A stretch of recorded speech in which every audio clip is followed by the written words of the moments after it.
Sorry, I have a question. So we've been talking, chaos is when people don't do what they expect to do in a negative sense. So something bad happens to you.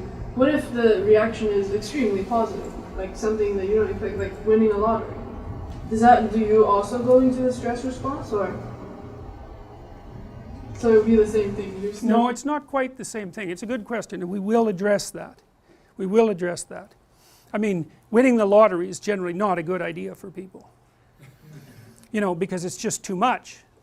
It's too much for them. It flips their lives upside down. So, and they tend at best to return to their original baseline level of emotion. But yes, something remarkably good, I mean it's a lot better than something remarkably bad, obviously, but it still can have that destabilizing effect. So it depends on what elements of your life it disrupts. Like in some sense you have a map that you're operating within in the world, and that map is predicated on assumptions of different sorts, some shallow, some profound. When the profound assumptions are devastated, huge chunks of the map are invalidated, and that can happen sometimes when dramatically positive things happen as well.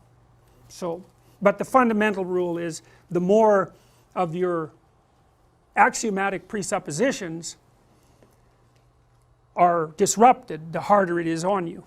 You know, like maybe you quit your job because you won the lottery. It's like, hey, I'm off to the beach, I'm going to drink margaritas.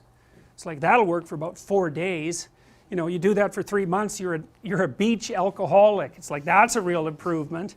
You know, so it's not that easy. And often too, if you take people out of their routine, you know, they just flounder. Their circadian rhythms go, they don't eat properly, they don't know what the hell to do, you know. So this is often why people have such a hard time when they retire. I'm going to retire and relax. It's like,